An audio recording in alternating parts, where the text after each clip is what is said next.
You train for the threats you can see, but what about the ones you can't? United Diagnostic Services brings hospital grade diagnostic technology directly to first responder agencies, making early detection of cardiovascular disease and cancer more accessible than ever. UDS provides comprehensive early detection programs using advanced ultrasound, CT calcium scoring, stress echoes, and innovative blood panels to identify potential health risks long before symptoms appear. It's proactive, on-site, and built specifically for those who serve. Early detection saves lives and careers. Learn more at udshealth.com. Light Touch is a non-medical wellness device designed to support calm, regulation, and more restful sleep in the midst of everyday stress. For first responders and other high-stress professionals, it offers a simple way to support steadier functioning, recovery, and overall well-being. To learn more, check out episode 317 or visit mylighttouch.com. The views and opinions expressed by the host and guests of this show do not represent their employing agency, department, or organization. All information should be regarded as anecdotal, contextual, and educational, and should not be misinterpreted as legal or medical advice. Welcome to Blue Grit Radio, the podcast that explores making better cops for a better community. I'm your host, Eric Tung. I've been an active police officer since 2007. We will dive into the aspects of police culture, health and wellness, leadership, and mindset. You'll hear from experts not only from policing, but all industries as they relate to being our best with purpose, passion, and positivity. Join me as we share stories, lessons, and advice so we can all be better for ourselves, our teams, our families, and our communities. Welcome back, everyone. I'm excited to feature this panel today. I have a couple guests. I have retired LT David Dachinger, and I have Dr. Stacy Raymond. They are from the Responder Resilience podcast, and we're going to be talking about their book, but so many things to cover today for all relevant first responders and frontline responders and those supporting us. So without further, welcome, Dr. Stacy and David. Thank you for having us. It's great to be here. Thanks, sir. Great to be here with you. Yeah, absolutely. It was a fantastic time joining you on your show. And maybe I'll just kind of start it there. I'd love for each of you to introduce a little bit about yourselves, like your career, and then like what brought you to get connected and work on all these collaborative projects. So maybe I could start with Dr. Stacy. Sure. I never envisioned that I would become a trauma therapist, a trauma expert. The primary diagnosis that I'd be working with would be PTSI, nor that most of my clients would be men and, first responders and veterans. So as I think about that, though, it seems like I've come full circle from what I grew up with, which is my father, who's still alive. He's going to turn 90 in a couple of weeks. Oh, wow, nice. He's a Marine and a retired police officer, and definitely never got help for his trauma, which started in childhood. He had the death of his father at age 2, and then a stepfather that drank and beat him. And then he went into the Marines, and he fought in Korea as a sniper, and then becoming a police officer on top of that. So so that's my area of expertise. I've been a psychologist in Ridgefield, Connecticut for 27 years, and I just published a book, but that's not today's discussion, but it is on police, and maybe we can talk about that some other day. Yeah. Well, fantastic. Thank you, doctor. All right, LT, fire LT. Yeah. Well, thanks, Eric. So my story is kind of interesting because I came from being in the music business, working in recording studios in New York City, moved to the suburbs and bought a house next to a firehouse. I was more concerned about the noise and, that's my first vehicle thought. apparatus coming all day, times of the day and night.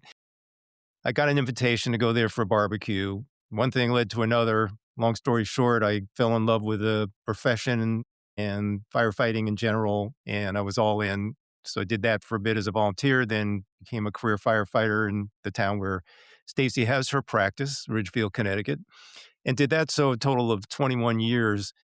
And things happened to me during my career that at the moment, I had like this little, sense that there was something I needed to kind of maintain awareness about it. But it really didn't become clear why I needed to have that connection with it until much later. An example is like I would go to, our shift went to a call, a fatal MVA with a 16-year-old girl, and several of us on the shift had 16-year-old daughters. And so at the time, our assistant chief did what he knew how to do. He's like, I'm going to call EAP and come and talk to you guys. And so that moment when this EAP clinician walked in our kitchen to kind of help us with this traumatic incident we had been to, and the first thing out of his mouth was, "So what is it you guys do here?" 10 seconds of trust was gone. We were Mm. done. That was it. So like it stuck with me like something happened in that moment. There's something not right about this. And so fast forward, I retired because I had met Stacy and some of the other clinicians. We decided to start the Responder Resilience podcast in 2021. And we've been blessed to do like 240 episodes together with some amazing guests, including you, Eric. And Thank you. so that's one of the things that kind of keeps me out of trouble today. Yeah, that's fantastic. And it's like I love how you do recognize like, hey, the boss tried to do his best. Like, hey, let's bring in a clinician. Why wouldn't you? What a progressive idea back then. However, how much it backfired. And that's where we talk about cultural competency. And I loved being able to review your book, Helping the Helpers. Its subtitle is The Clinician's Guide to First Responder Mental Wellness. And we're talking about that. We're talking about cultural competency. Although I started the book and I was like, okay, cool. They're talking about um, a lot of different categories and diagnoses, but then it really gets into this book is at first I was like, okay, yeah, clinician's guide, but this book talks about all these different facets of first responder roles and culture and like working undercover and some of the considerations there that are very nuanced, which is fantastic for a clinician, but also it's fantastic for someone working in covert operations and for their family. And so even the peer support section to this is really fantastic as written for someone that's interested in peer support or a supervisor that needs to better understand peer support. So it's just to approach it from all these different angles and it's so fleshed out. It for me it feels like a very tangible, almost like a textbook type resource for all of us in our different hats. Yeah, and it's also for chaplains, and Yeah. David and I and Bonnie have gotten great feedback from first responders themselves. Mhm. Right. Exactly. And as you mentioned, the families, right? They are one of the most underserved groups in this whole profession that we do. And there's a lot in there for someone whose loved one is a first responder to help them understand what their significant other is going through on the job and then when they come home. So I think that's a super important part of all this. They're really the support system for us, but also the ones that might have the best kind of awareness of when we're not kind of where we're operating like we're supposed to be or normally do, right? When something's not right, they'll probably be the first ones to pick up on it. And Stacy, you can run with that, but the family is so critical in all this. But and as a daughter of a police officer who definitely had post-traumatic stress injury from childhood and military, I thought that was his normal. I was born into that. Mhm. So I took that as normal and like that's how fathers are. And he had a hard time with vulnerability, he had a hard time with affection. Never saw him cry. He came close once at his brother's wake, but he caught that and coughed it away. It was interesting. And I notice with some first responders, some combat vets, they'll cough, and I'll say, "Is it so? What are you feeling right now?" Mm. And they have a hard time even labeling that. So, as a family member, as a child, it's confusing for children. It really is. Yeah, you what you bring up, it makes me think about modeling, right? So, like, we come into a culture and, even an example like, hey, you grew up with your dad and you're like, well, that's just what dads are like. That's what cop dads are like. That's what, fill in the blank is like. And I'm curious if something kind of kicks up in you, David, when, you retired with official rank and leadership. Like, what changes did you see in maybe in your region, but in your circles and in the industry as relevant to mental health awareness or kind of the culture that actually helps support people? Yeah, it's such a dynamically changing situation, and it's different everywhere, right? Every agency's got a different sort of flavor of what they do. But I'm seeing some really cool stuff happening. I live in the state of Florida now. There's some programs here that are super exciting, groundbreaking in terms of offering firefighters in this particular case access to mental health that's not tracked by the department. That actually they don't have to pay for or go through Hmm. insurance. So it's kind of off the grid, so to speak, and The success of it has been enormous. We're seeing programs like that, but also leaders who are now, maybe the younger generation is starting to move into the leadership roles and are starting to actually be advocates for mental health and be vulnerable enough to say, hey, I need it too, right? I'm not above it. I'm not, invulnerable. So those are just two examples of things we've come across that I think are super exciting in these times we're in now are dynamically changing. Yeah, that's huge. And I think that that modeling can come from so many different ways. We have a similar program where it's voluntary, confidential wellness visits with a clinician that we're contracted with. And although the participation kind of goes up and down, all we know is how many people use it. But what's really cool for me is to hear anecdotes like in briefing, start a shift where a veteran officer will say, "Hey, you young guys and gals, if you don't have a clinician, consider you," or they actually say, "You should talk to her because at least you like know somebody and at least you can say like, hey, I might consider this clinician or maybe a different one. So it's not the first time when you're having a hard time." And then I also hear other senior officers say, "Yeah, we had more stuff like this." And what they mean is kind of like zoomed out, like peer support and debriefs and different things and just talking about things really informally as well. They're like, maybe it would have saved me a marriage or two, right? They're kind of tongue in cheek, but also like there's a realness to what they're saying. And so I think that we need to recognize like the good strides we're making. Although we have a lot more work to do, it's definitely a ton of ground that's been broken and moved forward through in the last couple decades. Right. And another point, Eric, is when an officer, firefighter, an EMT, a paramedic, they themselves come forward and say, I really recommend this. That Mm, goes a lot further than myself or Bonnie, my other co host, who's a yeah. therapist, getting up and giving a presentation and promoting going and talking to someone and dumping your bucket or maybe trying EMDR. They'll listen to us, but we're the shrinks. But if it comes from you, you can hear a pin drop, in the room because people are like, "What? Mm. He's supporting going to a therapist?" And that really matters. It lands hard and in a good way. Oh, Yeah. I think it's a mixture and it's like I recently talked and kind of written about like all the tribalism even in the wellness space, which is like, come on, like we're here to support each other. The job and the jobs and the world is hard enough at times. But yeah, I think it is, not to always sound like a moderate and harmonious, but like it is all parts. Like to get it from the clinician's professional perspective, like, yes, that is relevant. We should hear that. We yeah, should recognize it. At great. the same time, for some people, I think that a lot of the power is from the line level Yeah, officers, right? When they're like, hey, like I don't have to say it because I'm brass, because I'm admin, because there's always that flavor, in being in command staff. But I sure. also know it's impactful to me and it's impactful to others when somebody is of rank and of leadership. They're like, no, I'm not just, it's not empty words. It's actually, we want you to do this. I Yeah, think one of the healthiest things that I can see sometimes is when the command staff emails that I see is like, hey, chief's gone for a while.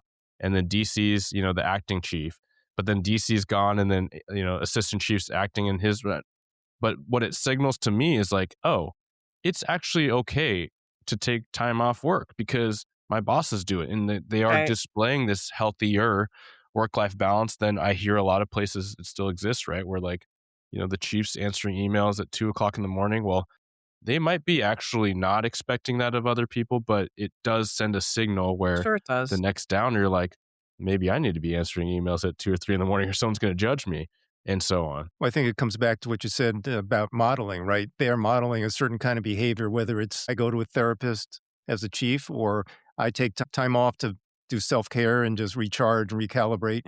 Those are the things that I think have huge impact, maybe non verbally even, right? But people are looking at that and taking something powerful away. And sometimes it's the people that are the kind of de facto leaders in the organization. They're not of rank, but they are people who have influence and yeah, respect. And to that point, one of the things we've seen where people are now sharing about their mental health journey, Stacy has a video where a police officer is basically processing a couple of really traumatic calls with Stacy using EMDR.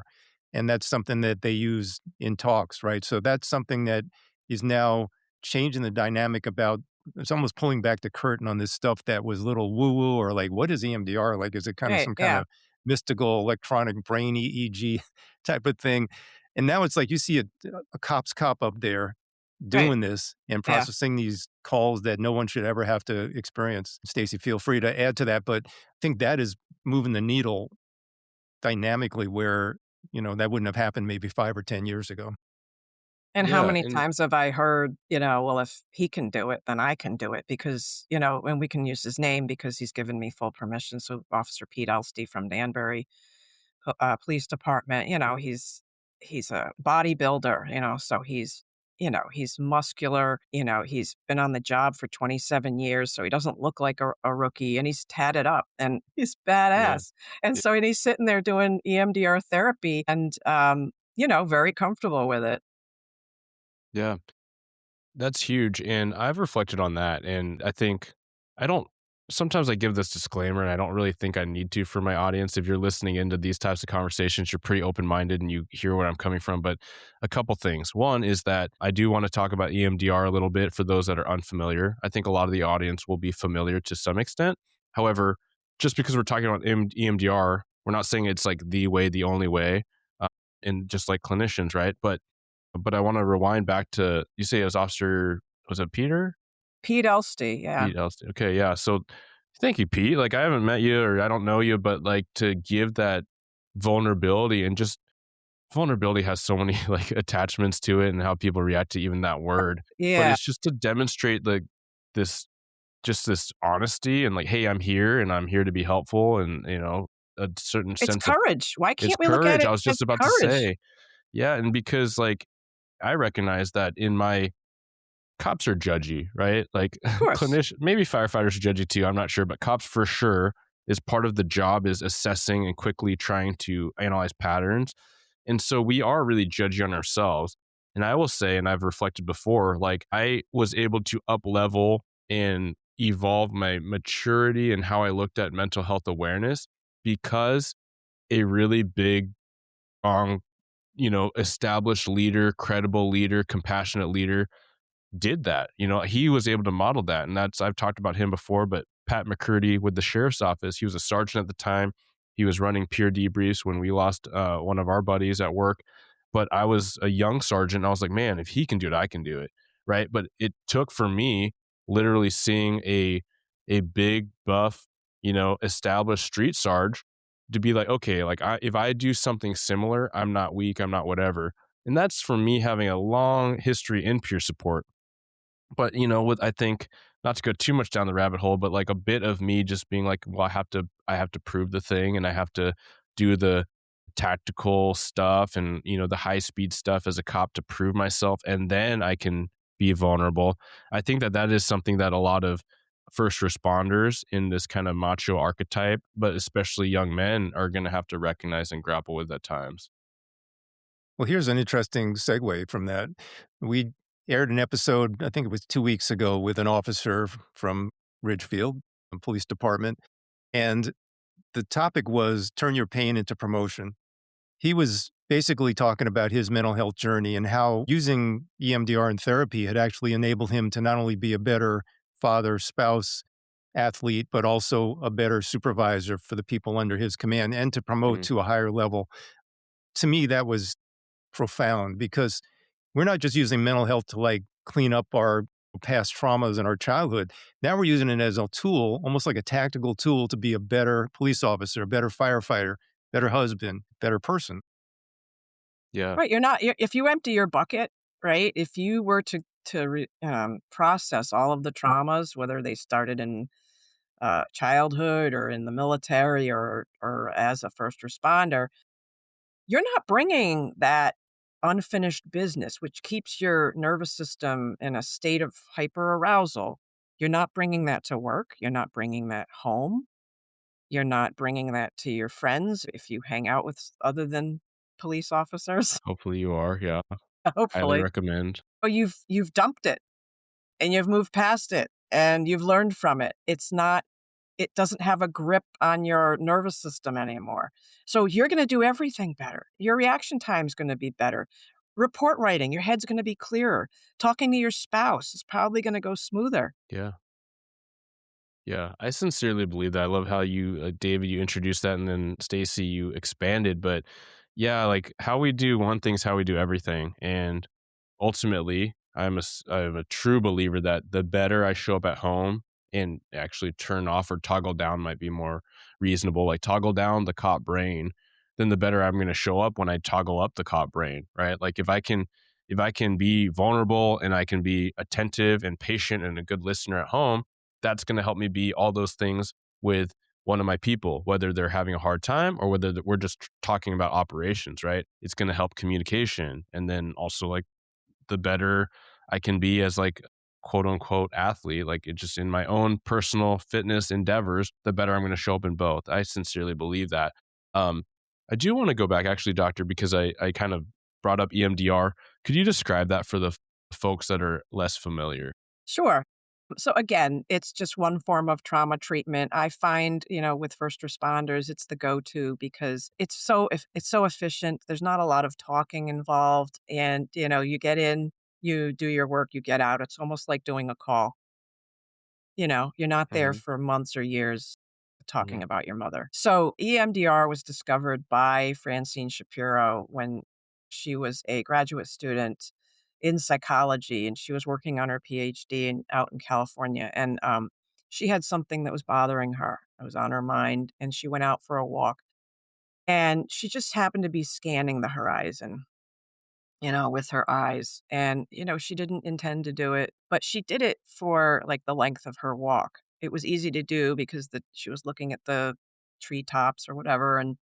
And then she noticed that she felt a lot better after she did that. And she's like, is that just me? Is that a quirk with me? Or is that something that I can replicate? So, you know, I imagine that she tested it out with other graduate students. Here, think about that last argument you had with your significant other, and really focus on that, and then follow my. I think she did it with a pen, but we don't Hmm. use pens Right. now. So and she didn't know how fast to do that or how long to do that, but everybody felt better, and they were like, "Wow, how'd you do that?" And they're like, and Mm. she's like, "No, I think it triggered something in you to move and to be processed."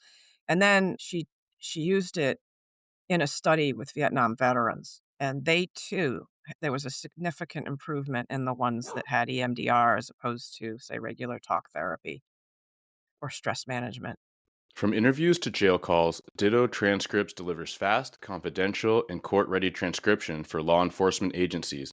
Ditto is CJIS compliant and is already working with agencies all over the U.S., including the Washington State Patrol and the National Park Service Investigations Unit. Get started now at dittotranscripts.com. That's dittotranscripts.com. To hear details about all the applications of Ditto transcripts and exactly why this is a key solution for your organization's workload issues, check out episode 232. And then, this is a hell of a dissertation, but she invented a new therapy for her dissertation. I'm like, that blows my Mm. mind as someone who had to do a dissertation. It's like, oh, you just came up with a therapy that's like now swept the country and swept the world. But, so uh, that her book was published in 1987. So, I mean, it's been around since then. And it is based on, it's not just eye movements. Now, she gave it that name in the beginning because that's how she discovered it. But then it was discovered that you can hand someone a set of tappers that buzz left, right, and that's bilateral stimulation, as is eye movements. Her theory with the eye movements is, well, we engage in rapid eye movement when we're dreaming, and that's when we're working through the debris of the day or the week or the month, and we file it. Like our brain will focus on it. We're dreaming. Our eyes are flitting back and forth faster than you can do in the wake state. And then it gets filed as, you don't even need to remember this, or it gets filed as something bad that happened or whatever. But some things cannot be fully processed in REM sleep, right? And so those things might turn into nightmares or intrusive images during the day from a bad call. It was discovered that you can hand someone the tappers and have bilateral happen that way. That's my go-to, unless I'm working with a first responder, typically a paramedic or a combat vet and they've seen something gruesome that they can't stop seeing, or a cop that's seen a dead baby or firefighter that's seen Mhm. a dead baby. It's hard for them not to see that, especially if they have children. And then I'll do the eye movements with them because it's like seared in their mind. They think about it, they can see all the details and they don't want to, and it fades. I'll just tell you this, when you apply eye movements to an image that is really bothering you, it starts to fade. You can't see it as clearly anymore. And that's really cool. And it moves really quickly too. And they're like, I can't really see it anymore. Hmm. Or some people's their minds will, and I'm not making any suggestions here. Their psyche's gonna resolve it any way that their psyche needs to, and the mind is very creative. I have had some first responders that say, "This is weird. Now there's a sheet over the face of the dead baby. Hmm. It's been covered by the firefighters." And I don't know how that happened because that really didn't happen in real life. But I've had first responders say that, and I said, "Look, that came from your mind, and that's how your mind wanted to close it down so you don't see it anymore." Because it doesn't need to be seen anymore. You're done with it. You've processed it, and you can move on from it now. And I guarantee you they don't have nightmares about it anymore. They don't have intrusive images about it anymore. And they're when they think about it, they don't the feeling level, which was here before, now is here. Yeah. And It's as brought low as down. you may get, it might be a 1 out of 10 because it was a baby death, and nobody feels good about a baby. You can't feel 0 about a baby death. Nobody can feel 0 about a baby death. So then we just leave it there. And then there's another form of bilateral, which is audio. So you could put headset on, and so for my dispatchers that when they can't stop hearing the screaming from a mother who has a dead baby, let's say, you put the headset on, and that helps break it up. It helps break it up as they go through the processing of that horrible call. And it's worse when somebody has children because it pierces their heart to have to, be a part of a call like that. Yeah. Yeah, thank you so much for the deep dive. I was not familiar with a lot of the history, and Oh, it all right. really helps me illustrate. I have several friends and colleagues that they swear by EMDR as the modality. And then I've had some others that, like, yeah, they tried it and it wasn't really the thing that helped them the most. But I think, again, like where I like to come in is like, depending on what you're working through and what you're open to, like, don't write one thing off, cause or one clinician off or one peer support person off. Yeah. Yeah, Right. David, what does that kick up in you as you think about all the things you've learned in your career, but then also in your projects like the show and talking to so many people and working through the book? It does kick off a lot of things. I think one is that first responders want quick results. One of the bonuses about EMDR, you get quick results relative to, say, talk therapy, which may never resolve a trauma. And Hmm. the other thing is that you know we we have to be patient. Sometimes it might not be a good fit if you say, okay, I'm going to go to therapy, and you make that step and reach out and connect with a therapist and go to therapy, and it's just not a good fit for whatever reason. I think what's critical is like, don't let that be the last step. Go another step further. Try another clinician, ask for referrals, or just talk to your peers and see who's had a good experience with somebody else. Because we hear this over and over again. First responders, you got one shot, right? And if you don't get that right, you're done. We have to do And in better many than that. cases, they went to a clinician that's not culturally competent. And so that's Mm, why we wrote the book. yeah. I've heard that from a number of first responders and Yeah. No, that's case in point. I love what you said, David, because I think there's a lot of ways you can apply that to everything. Like, what is the main goal? Like, what is our mission here? And so many people, like, they want to work a long, fruitful, healthy career. And if they're up against something and some things that the career and the job and life has just bogged them down, like, okay, what are you willing to do to work through it? And the answer should be a lot. The answer should be like, yeah, give me more, give me more. And I love how you describe that approach of being like action oriented, right? And like I have heard that about, as I know like talk therapy can get all these different reactions and there's so many types of a therapy. lot of types But of yeah, for sure. Like if it is not helping someone along, then yeah, like consider something else. Because if we really care about this priority, like we should be willing to try different things. If we really care about our marriage, we should be able to try different things. And again, like I've through the years, completely outside of policing too, like I've talked to a lot of people that are like, yeah, I don't know if I should have to go to couples therapy, because we're not married. And I'm like, well, do you want to fix it or not? Like, it doesn't matter whether you're married or not. Yeah, Like, you you're with just the talked person about a not wanting lot, to, you know? yeah, Yeah. like, so I think like if we can step out of that in whatever thing we're looking at, how important is this and how much am I willing to try and how many resources am I able to be open to? Can I jump in there again? Only Please. Yeah. and it's partly because and I know this is gonna sound a little bit and I'm not promoting, like, Christianity or anything like that, but because it's Easter week, Hmm. I did a couple months ago go to a workshop and learn something. I learned an analogy that is profound, and it really fits what therapy is, whatever form of therapy. If it's trauma therapy, it applies, okay? It doesn't have to be EMDR. And so this presenter, who's a PhD psychologist, brilliant man. I'm trying to so he it starts with, everybody when they think about going to therapy, you can compare this to the stations of the cross for Christ. Again, whether you're a Christian or not, I'm not promoting that, but there was a man named Jesus who was crucified, 2000 years ago. So initially, even Jesus said, no, he's because he's in the Garden of Gethsemane and says, Father, take this cup from me. I don't want to drink from this cup, right? And so all of us that have been in therapy, we've thought about it, and then we're like, nah, nah, I'm not so sure I want to go through that.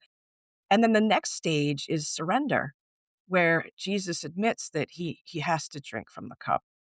He has to go through with it. He knows what's going to happen to him, right? He knows what Pontius Pilate's going to do. And then the third step is the crucifixion. Now, not to be like overly dramatic here, but trauma therapy is not easy. It's not, you're not going to be nailed to a cross and have your side slit open and, have vinegar poured in it. But Hopefully not. Don't go to that therapist. Yeah. no, no, don't go to that therapist. But it's not a picnic, The only way past it is through it.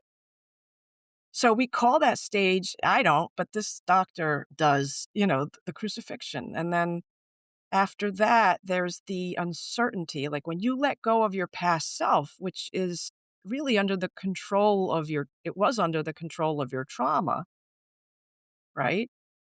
That's a period of uncertainty. So Jesus was in the tomb for 3 days and they didn't let his family anoint him or bury him according to the rituals of the day, right? And so there's 3 days of uncertainty. And then they find that the stone is moved and he's gone. And so he's moved on to the next stage, right? He comes back according to the New Testament, he comes back to his apostles in spirit form and he's transformed. So that's the goal not to become in spirit form, but in therapy, the form that the goal is to be different and to rise above your shortcomings, whatever those are. And then, it affects everyone around you. So I just wanted to bring that analogy. I don't think I would bring it up at any other time of year, but it is, we're heading into Easter. And I was wowed by that analogy by Professor Dobo, Dr. Dobo. That's his name, Dr. Andrew Dobo. No, I think it's cool. And I think I appreciate you sharing that because there is so much we can learn from. I mean, if that's your faith, absolutely. But if it's not your faith, like be curious and like let it sit with you because there's so much we can learn from historical example, from symbolism and what have you. Symbolism. So Yeah, you could see it however you interpret it. symbolically. And for sure, like we recognize the power of myth and like the hero's journey and the return. And I mean, basically any story you ever love is going to be like, there's an example of that example where you have to go through the forge, right? And you have to endure that. And that essentially is going to be what provided you the stuff to have resilience at all, right? To, Correct. to overcome anything. Right, right. And you return to your tribe with something. So don't Yeah. keep it to yourself. If you've been through it, if you've been scalded in the forge or formed in the forge, to use your words, Eric, and you've come through the other side and you're a better person because of it, don't keep it quiet. Hmm. Share that because, like I said, the first responders and the veterans are gonna have way more impact than me or any other clinician. Yeah, it makes me think of, like, the Odyssey, like, that hero's journey, right? It's like, there's this whole section of the story which is relevant, like the return home, like, Yes, reintegration, like, that's such a key yes, part. You don't just, like, reintegration learn the thing and then, like, move on. It's like, it's that mentorship, it's that guidance, it's both of you and pass the Bonnie, like, gift writing the book, on. right? Yeah, pass the gift on. Don't keep it to yourself, right? I mean, you can have a domino effect. Yeah, yeah. David, you're on mute. I wanna get your thoughts here. Thanks. Yeah, we did a chapter on spirituality in the book because we realize how important of a component it is for first responders. That although we don't talk about it very much, we interviewed a bunch of first responders who was like really like a fundamental part of their life, but also their career. And they had a number of spiritual experiences that they shared, whether it was in the back of an ambulance or some other call where, On the you wall know, of a house. on the wall of a house. For me, I mean, I was in a potentially fatal flashover and some guardian angel protected me. And the next, when the fire investigators took pictures the next day, there was a picture of the wall in the bedroom behind me that to me looks like angel wings Wow. in the smoke pattern. And so that was kind of how we start that episode. But yeah, we dive into it in the book as well because we think it's important. It's something that's like a component of doing this job and the ministry part of it, the service part of it, and the fact that we're willing to lay our lives on the line for someone who we don't necessarily even know. Sacrifice. It is a sacrifice, maybe not akin to Jesus, but when you take a job like this, you are putting yourself in the line of fire no matter what you do, and you see death. You see death more than I have, right? As a civilian, I don't wanna see what you guys have seen. I listen to it, and I'm like, "Nah, I don't think wow, I wanna be on Sometimes that's scene and see worse. that." You have to call another ambulance if I'm on scene. You will, I'm telling you, because 'cause I'll be passed out. And there's those moments that are profound also, like if someone is near death and we're able to be with them, just to be with them and give them that human presence and support. That is part of the job that no one tells us about when we sign up But I for it, think right? that brings you closer to God or higher power or whatever you wanna call it. I mean, that is the piece of, the spiritual piece of being a first responder that nobody really talks about. Yeah, I appreciate both of you talking about that. And I've shared about this on the show, but for those that are newer, potentially, like faith and religion was very uncomfortable for me for a lot of my life. And it was even as a younger cop, like talking to one of my mentors and friends, where he's very faith driven, but not preachy at all. But kind of the best conversations you have like in the middle of the night. But he could tell like I was very like values convicted, and he would just kind of ask me these like kind of open ended questions, like, so you don't believe in like a higher power? I'm like, I don't know what I believe. It's hard for me to comprehend that. He's like, do you believe in good and evil? And I was like, of course. He's like, hmm. And I just remember, Yeah, I don't think there was more conversation after that, but like right. so sure, like, yes, there's good and evil and everything in between. And I think about that years and years and years later as I am very open to what might exist, and I still don't have a way to picture it, but I do think that there's something that is a power and that I don't understand. And so I do appreciate that because I think so much about what is going to prevent burnout and what is going to ensure purpose and what's going to create this this being, through the career and beyond. And how do we do that healthfully? Like, you got to believe in something bigger than you. And I think most Mhm. people can get in that entry point. So I am speaking to maybe some of the more agnostic atheist folks to say, like, yeah, if you signed up for this, you do believe in something bigger. And think about that. Just, you don't have to define it clearly, but just know you are part of something bigger in this greater community, and your work matters and your intention matters. I bet Absolutely. if you ask any first responder, "Hey, was there ever a call that was really bad or it went sideways, but then it turned around?" And you wonder what made it turn around and you can't explain it. The child that was pulled from the pool that was probably under the water for longer than they should have been, and then they were resuscitated and they don't have brain damage, like Yeah, those calls Yeah. happen every day. And I mean, the other thing that brings to mind is that we get into this job because we want to help people, right? Generally, that's our, our reason for doing it. We Mhm. can start to get skewed because we have those big incidents, right? Whatever that looks like, the big one, right? And then all of a sudden, some of the other incidents start like kind of really dropping down the scale, like the really routine day to day things when, in EMS, we're helping grandma off the floor of the bathroom, or Right, maybe, right, yeah, as a police officer, we're doing something, fundamental, but really right, simple and not very, not right. adrenaline inspiring. But if we recalibrate and think about all those interactions and what they mean in and of themselves, even if it's the smallest thing, holding someone's hand in that moment when they're just having the worst day of their life, that's also to me a very profound thing about this job that we lose sight of. And I think part of the burnout that we experience is because we start to just lose touch with how those interactions are so significant, on every call.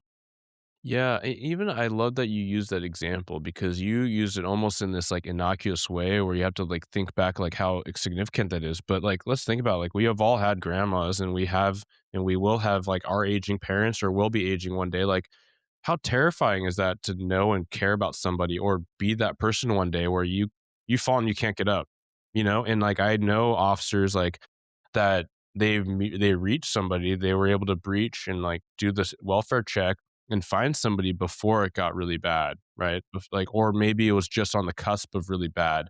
Because even as you give the example, the very true point of think about those times when something looked really bad and it wasn't.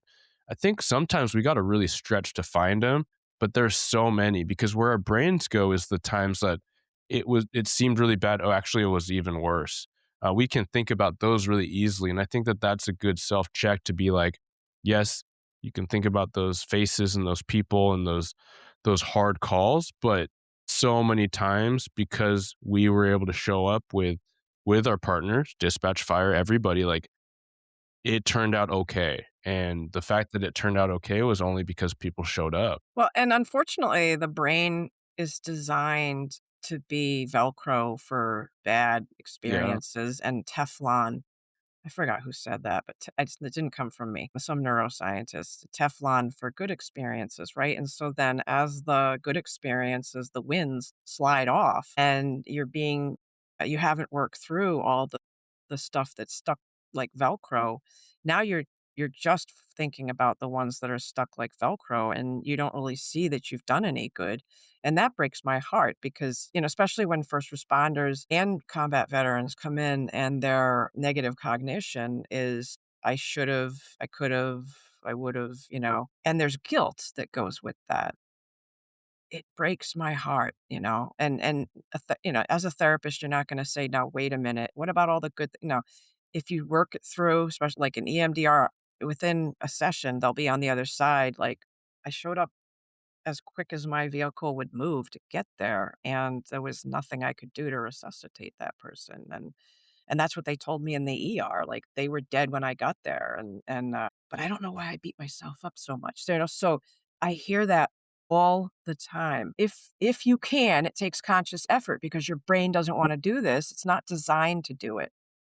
It's designed for safety to hold on to the bad stuff so that when you come near that bad stuff again, your brain says, "Wait a minute, something bad happened there," like that street where the fire burned down and the family died, right? Every time as a firefighter, you drive past there, or even as a police officer, if you were on scene, your brain is gonna bring you to, "Yeah, we pulled bodies out of that house."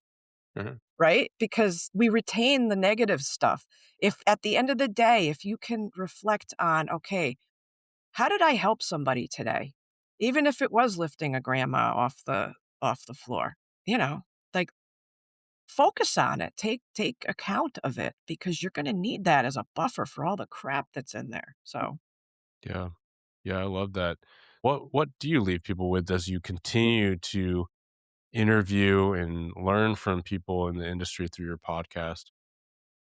Right. Well, I mean, one of the things we realized doing 240 episodes is that there's a gap between, first responders and the traditional suffering and silence and the clinicians who want to help but maybe don't know how to help, or they aren't competent in the way that they need to be to help.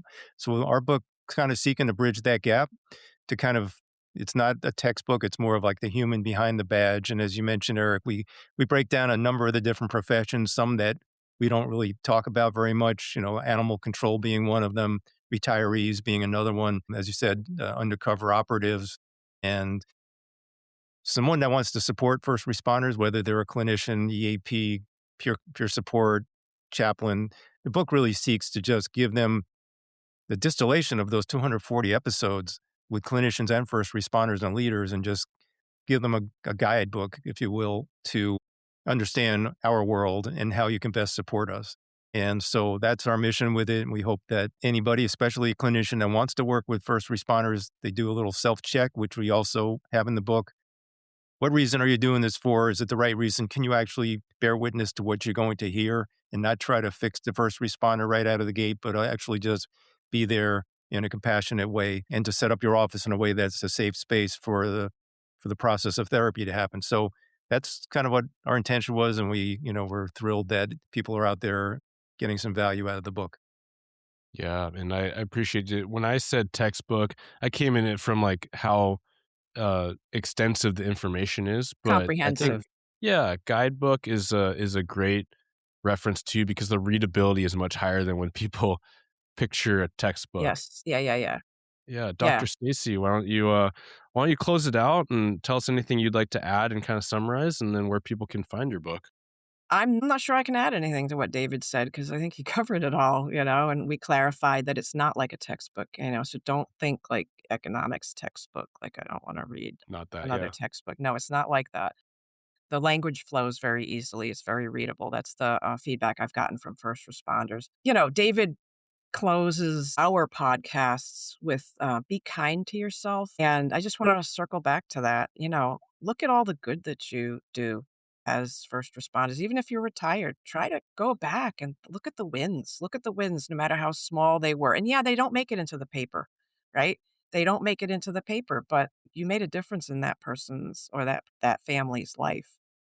So I really want everybody listening to see if they can do that, maybe once a week, you know, on the weekend, go review your week.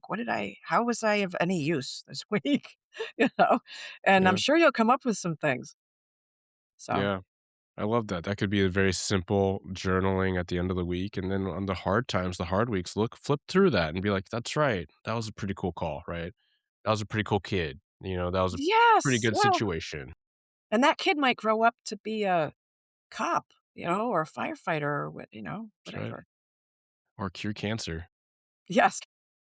Thank you both so much. It's been an absolute pleasure. David, Stacy, thank you. Thank you, Eric. It was wonderful chatting with you, and it went by so fast. I know it always does. It did. Yeah. Thanks, Eric. It was great being with you. I enjoyed the conversation and look forward to more. Absolutely. Thank you for tuning into another episode of Blue Grit Radio. As always, support this community by subscribing, giving us a 5-star review, and following, liking, and sharing posts on Blue Grit Wellness on Instagram.